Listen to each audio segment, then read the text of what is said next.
This channel does not promote or promotion any illegal activities. All content provided by this channel is meant only for educational purpose only.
আরজি করের ঘটনা নিয়ে সারা দেশ তোলপাড়ের মধ্যেই চুঁচুড়া অজন্তা সেবা সদন নামক হাসপাতালের মহিলা হোস্টেলে এক অচেনা পুরুষের ঢুকে পড়া নিয়ে চাঞ্চল্য ছড়ায়। বৃহস্পতিবার দুপুরে তাকে হোস্টেলের চারতলায় একটি ঘর থেকে বেরোতে দেখেন হাসপাতালের কর্ণধার সঞ্জয় সিনহার স্ত্রী চম্পা সিনহা। অজানা অপরিচিত লোকটির কথায় অসঙ্গতি ছিল। সে কখনো বলে সুজাতা ম্যাডাম নামক কোনো মহিলার কাছে এসেছেন, আবার কখনো বলে গাড়ি ধোয়ার কাজ খুঁজতে এসেছে। সুজাতা নামের কেউ ওই হাসপাতালের সঙ্গে যুক্ত নয়। কোনো অসৎ উদ্দেশ্যেই হাসপাতালের বিপর্যয় মোকাবিলার জন্য তৈরি জরুরি সিঁড়ি দিয়ে উপরে উঠে পড়ে সে। সিসিটিভিতে গোটা ঘটনা দেখে শিউরে ওঠেন হাসপাতাল কর্তৃপক্ষ সহকর্মীরা। খবর দেওয়া হয় পুলিশে। পুলিশ এসে অভিযুক্তকে আটক করে নিয়ে যায়। হাসপাতাল মালিক সঞ্চয় বলেন, এরকম চলতে থাকলে হাসপাতালের মহিলা কর্মীদের নিরাপত্তা দেওয়াই দায় হয়ে যাবে। হাসপাতালের মহিলা কর্মীরা চান পুলিশ তদন্ত করে লোকটির মহিলা হোস্টেলে ঢুকে পড়ার উদ্দেশ্য বের করে আইনানুগ ব্যবস্থা নিক।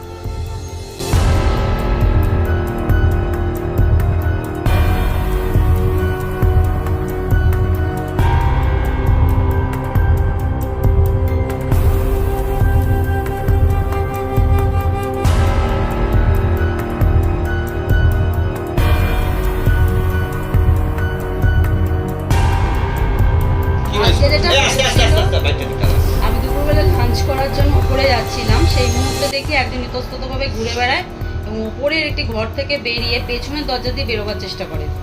তখন আমি যখন তাকে ধরি তখন সে বলে সুজাতা ম্যাডামের সঙ্গে দেখা করতে এসছে। তো সুজাতা বলে আমাদের এই বিগত এতদিনের হসপিটালে কেউ কোনোদিন কোনো স্টাফ ছিল না। সন্দেহ হওয়াতে আমি তাকে নিচে নিয়ে আসি। নিচে নিয়ে আসে যখন ক্যামেরা চেক করা হয়, দেখা যায় যে ওপরে মেয়েদের হোস্টেলে সে একটি ঘরে বহুক্ষণ ধরে ঢুকে বসেছিল এবং ওপরে সে বহুক্ষণ ধরে ঘোরাঘুরি করছিল ইতস্ততভাবে। ওটা মেয়েদের হোস্টেল। মেয়েরা এখানে তাহলে কি নিরাপত্তায় রয়েছে? এই দুদিন আগে আরজি করের একটা এত বড় ভয়ঙ্কর ঘটনা হলো, যাতে নিয়ে গোটা দেশ আমাদের এইভাবে জর্জরিত হয়ে রয়েছে। এত আমরা মহিলা জাতি, মেয়ে জাতির একটা এত ভয়, অনিশ্চয়তার মধ্যে দিন কাটাচ্ছে। তারপরে যদি এরকম কালপ্রিটরা দিনে দুপুরে ঘুরে বেড়ায়, মেয়েদের নিরাপত্তাটা কোথায়? একদম সাজা চাইছি। এইসব লোকেদেরকে এরকম খোলা ময়দানে খুলে রাখা দেওয়ার মানেই হচ্ছে এরা যে কোনো মুহূর্তে নারীদের লোলুপ চোখে সবসময় দেখতে থাকে। এদেরকে সাজা চাইছি, এদের আর কিচ্ছু না। এই সমস্ত অসভ্য লোকেদেরকে বাইরে খোলা জায়গায় রেখে দিলেই এরা যা তা করে বেড়াবে। এদেরকে সব একদম ধরে খাঁচায় ভরে রাখা উচিত। দেখুন, এটা খুব আজকে দুঃখজনক বলবো না, লজ্জাজনক ঘটনা। পেছনে যে ফায়ারের যে সিঁড়ি, সেই সিঁড়ি দিয়ে একজন ব্যক্তি, এটা অজ্ঞাত পরিচয় জানি না, সে একদম চারতলায় উঠে লেডিস হোস্টেলের ঘরে ঢুকে গেল। ঢুকে গিয়ে তারপরে ধরা সে পড়লো। তারপরে তাকে আমরা পুলিশের হাতে হ্যান্ডওভার করলাম। সেই ঘরে ঢুকে দীর্ঘক্ষণ ধরে মেয়েদের ঘরে ঢুকেছিল। কেন, কী উদ্দেশ্য আমরা বুঝতে পারলাম না। প্রশাসনের হাতে আমরা হ্যান্ডওভার করেছি, প্রশাসন এখন সেটা তদন্ত করে দেখবে তার উদ্দেশ্য কী। আপনার এখানে আসতে গেলে তো সব থেকে প্রথম বড় গেট পড়ে, সেই গেট ছেড়ে সে পিছনে দিয়ে গেল কেন, এটা কি মনে হচ্ছে? দেখুন, আমি সিসিটিভি ফুটেজে যেটুকু দেখলাম, তো প্রথমে ও এখানে দাঁড়িয়েছিল, ঠিক ফাঁকা পেয়েছে, ফাঁকতালে গেটটা যেই 5 মিনিট বা 2 মিনিটের জন্য খোলা পেয়েছে, সেই অবস্থায় ঢুকে গেছে। এর একটা অসৎ উদ্দেশ্য ডেফিনেট ছিল। কি মনে হচ্ছে, কি করতে এসেছিল, কি চিন্তা ভাবনা, কি আপনারা কি চিন্তা দেখুন, করছেন? আমাদের চিন্তা ভাবনা আমি এখন তো ওইভাবে বলতে পারি, এটা প্রশাসন এনকোয়ারি করবে। ওর কি কোনো চুরি করার উদ্দেশ্য ছিল, না কোনো নোংরামো কিছু করার উদ্দেশ্য ছিল, এখন কি উদ্দেশ্য ছিল সেটা বোঝাটা খুব মুশকিল। যদি এইভাবে ঘটতে থাকে তো এবার তো খুব চলাফেরা মুশকিল হয়ে যাচ্ছে এরকম সিচুয়েশানে। আপনার নার্সিংহোমে তো এতগুলো মেয়ে থাকে উপরে, তাদেরও তো একটা সেফটির বিষয়।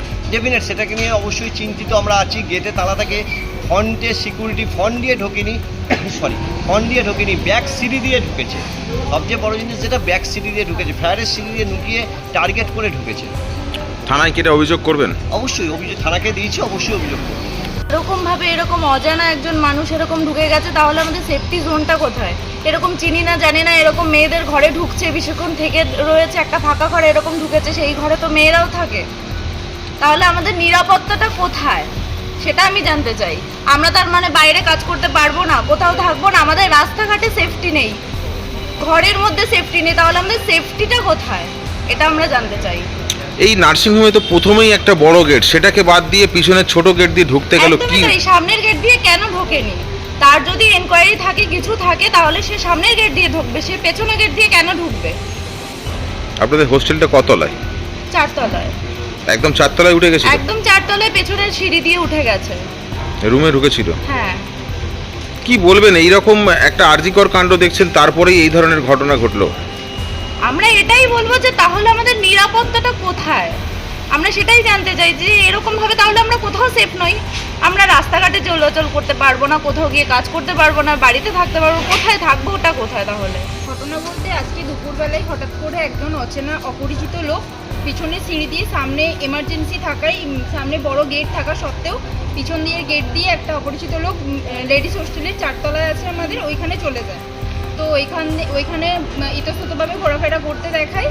তো এখানকার একজন আমাদের ম্যাম, উনি ধরেছেন ওনাকে যে আপনি এখানে কি করতে এসেছেন। উনি মানে কোনো বারবার যখন জিজ্ঞেস করা হচ্ছিলো কোনোভাবেই কোনো ঠিকঠাক উত্তর দিতে পারছিল না। তো তাকে সন্দেহের চোখে দেখা হয়েছিল। এবার আমাদের স্যারেদের অফিসে নিয়ে আসা হয়, তো তাকে জিজ্ঞাসাবাদ করলে সে বারবার আলাদা আলাদা উত্তর দিচ্ছিল। কি বলবে, একেবারে মেয়েদের রুমে ঢুকে গেছিল বলছে। দেখুন, তাহলে আমাদের নিরাপত্তাটা কোথায়? আমরা বাড়ি ছেড়ে যে এত দূরে এসে পড়ে আছি, আমাদের কোনো সিকিউরিটি নেই। এরমভাবে একটা লোক, অজানা লোক এরমভাবে ঢুকে যাচ্ছে, ক্যামেরা থাকা সত্ত্বেও সে যদি কোনো ভয় না পায়, যেখানে ক্যামেরা নেই সেখানে আমরা কিভাবে থাকবো?